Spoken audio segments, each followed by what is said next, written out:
Welcome to my channel unfolding physics. तो आज हम दूसरे पार्ट को लेकर आए हैं जिसमें हम लोग फॉर्मूला को रिवाइज कर रहे हैं सारे।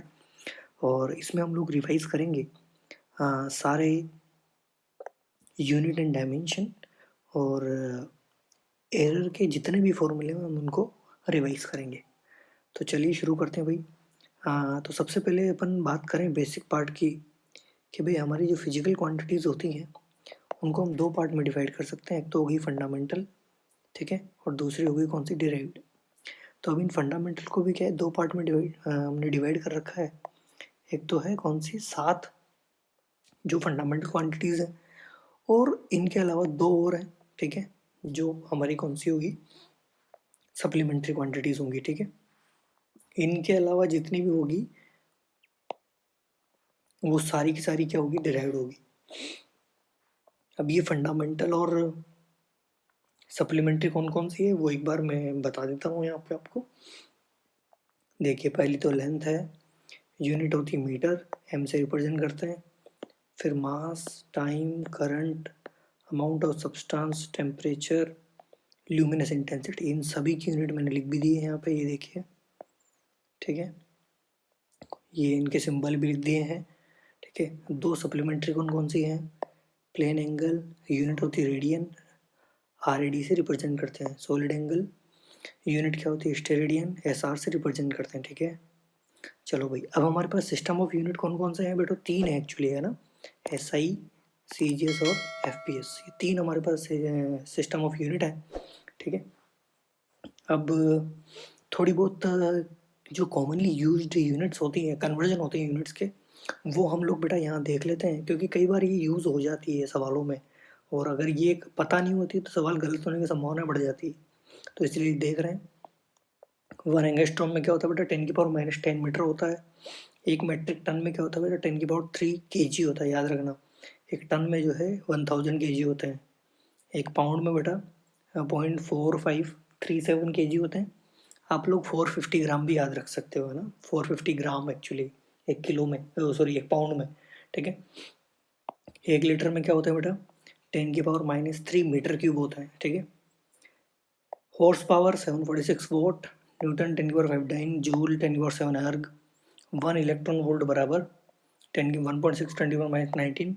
ये बहुत ही इंपॉर्टेंट कन्वर्जन है, कई बार यहाँ पे गलती हो जाती है, ये बहुत जल्दी याद नहीं होता है, ठीक है, इसलिए। फर्मी मतलब 15, है ना, इस वजह से बहुत जल्दी याद हो जाता है ये, फर्मी मतलब 15। लाइट ईयर का मैंने वैसे लिख तो दिया है, याद रह जाता तो ठीक है, अदरवाइज ऐसे याद रखने की कोई ज़रूरत नहीं है। 1 ईयर में लाइट कितना ट्रेवल करती है ना, उसको हम बोलते हैं, ठीक है, 1 लाइट ईयर। तो 9.46 इंटू 10⁻15 होता है। आप ऑलमोस्ट 10⁻16 याद कर सकते हो मीटर में, ठीक है। देखो 9 है तो 10 हो जाएगा, ऑलमोस्ट याद कर सकते हो चाहो तो, अगर चाहो तो, ठीक है।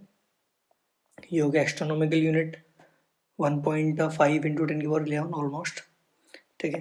पारसेक भी याद रख सकते हो आप, 3.26 लाइट ईयर, ठीक है। चलिए, प्रीफिक्स याद दिला देते हैं बेटा आपको, जो जो हम प्रीफिक्स अक्सर काम में लिया करते हैं फिजिक्स में। डेसी मतलब 10⁻⁻1, सेमी -2, मिली -3, माइक्रो -6, है ना, देखो आप, नैनो -9, पीको -12, फेमटो -15, इसको फर्मी भी बोलते हैं अगर मीटर में हो जाए तो ये, ठीक है।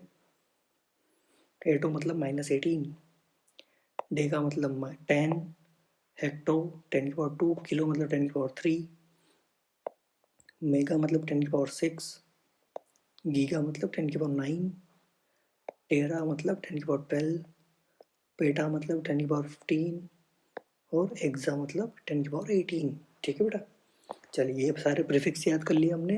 तो ये तो पार्ट था बेटा हमारा यूनिट का, है ना, एक्चुअली यहाँ हमने सारी यूनिट्स की जो छोटी मोटी बातें थी जो याद रखने लायक, वो हमने सारी देख ली। अब आप आगे देखते हैं बेटा, डायमेंशन की बात करें तो डायमेंशन क्या होती है बेटा, जो हम लोग फंडामेंटल क्वांटिटीज़ के सिंबल्स होते हैं उनको अगर इस तरह से फॉर्मूला में रिप्रेजेंट किया जाए तो उनकी जो पावर होती है उसको अपन डायमेंशन बोलते हैं बेटा, ठीक है। और इस रिप्रेजेंटेशन को डायमेंशन फॉर्मूला बोला जाता है। तो ये निकालना बहुत आसान होता है, आप जानते हो, बट फिर भी मैं आपको ये सजेस्ट करूँगा कि जितने भी कांस्टेंट होते हैं ना हमारे फिजिक्स में, या तो आप उनकी यूनिट याद कर लें, है ना, अगर आपको रह जाती है तो देखो मैंने लिख दिया है, या फिर आप क्या करो, उनसे रिलेटेड जो फॉर्मूला होते हैं ना, आप उनको ज़रूर याद रखें, क्योंकि अगर आपको फॉर्मूला याद होगा तो आप बहुत इजीली डायमेंशन कैलकुलेट कर सकते हो। अदरवाइज आपको बहुत प्रॉब्लम आएगी। जैसे फॉर एग्जांपल आप समझो कि हमें एप्सिलॉन नॉट की डायमेंशन पूछ ली, तो अगर आपको कूलम्ब्स लॉ वाला फॉर्मूला याद नहीं है, बहुत वैसे बहुत सिंपल है वो, बट फिर भी बता रहा हूँ, कई बार ऐसी चीज़ें फंस जाती है जिनके फॉर्मूले हमारे दिमाग से निकल जाते हैं, तो फिर वहाँ पे वो हमारे को काम आता है फॉर्मूला, है ना, ये कहानी। तो अब बात कर लेते हैं भाई डायमेंशन की यूज़ क्या है। तो आप जानते हो, एक तो हमारा एक्यूरेसी चेक करने काम आता है, कोई भी अगर हमें फिजिकल रिलेशन दिया हो ना उसको। दूसरा ये कि कन्वर्जन काम आता है ना, हम एक यूनिट से दूसरी यूनिट में जा सकते हैं, और ये हम कैसे जाएंगे, आप जानते हो इसका फॉर्मूला, N1U1 बराबर क्या होता है N2U2 से, ठीक है, इससे आप जा सकते हो, और हम किसी फॉर्मूले को क्या कर सकते हैं, डिराइव कर सकते हैं, ठीक है।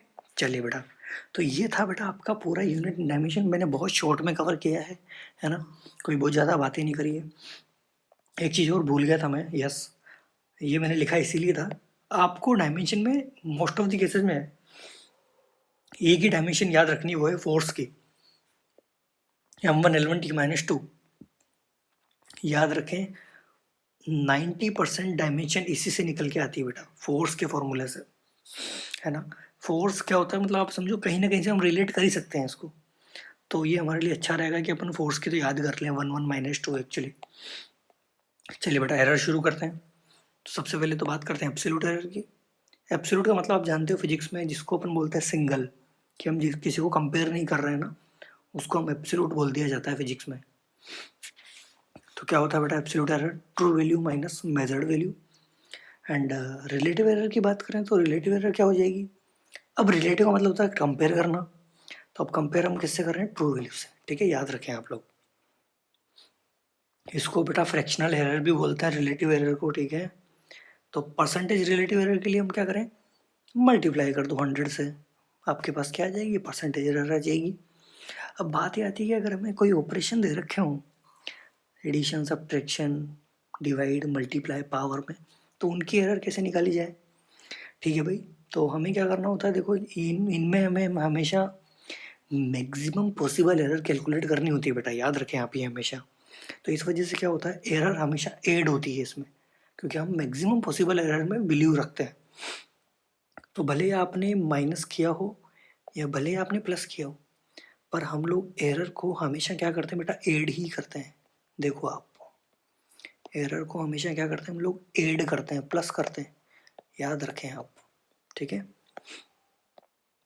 प्रोडक्ट टू डिवाइड भी देख लेते हैं बेटा। देखिए अगर आपको जैसे मान लीजिए कोई फंक्शन दिया हुआ है ऐसे मल्टीप्लाई में या फिर डिवाइड में, तो हमें क्या करना होता है, डेल्टा ई अपॉन ई, तो क्या लिख सकते हो आप, डेल्टा ए अपॉन ए और delta B upon B. But है क्या, एरर देखिए आप, रिलेटिव एरर इसमें क्या हो रही है, अब भी एड ही हो रही है, और इसमें भी क्या हो रही है बेटा, एड हो रही है। याद रखें यहाँ पर भी एरर एड होती है, बट यहाँ पे कौन सी एरर एड होती है, रिलेटिव एरर एड होती है, याद रखें ये, ठीक है। देखो यहाँ पे तो कौन सी एरर एड हो रही थी, एब्सोल्यूट एरर एड हो रही थी, ठीक है, जबकि यहाँ पे कौन सी एरर एड हो रही है, रिलेटिव एरर एड हो रही है, और एड हो रही है, ये भी इंपॉर्टेंट बात है जो ध्यान रखने की है ना। चलिए पावर की बात करते हैं बेटा। तो पावर क्या हो जाएगा, अब मान लीजिए कोई फंक्शन हमें जी दिया हुआ है जो ए की पावर एन पे डिपेंड करता है, और ए इस तरह से रिप्रेजेंट हो रहा है, ए प्लस माइनस है बेटा यहाँ पे, ठीक है।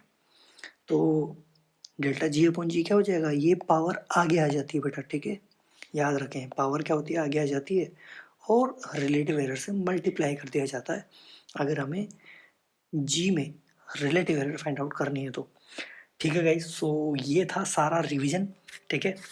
मैंने मोस्ट ऑफ द केसेस वाले सारे फॉर्मूले कवर कर दिए, सारे छोटे मोटे प्रिंसिपल कवर कर दिए हैं। सो आई होप कि आपको पसंद आया होगा। Okay guys, bye.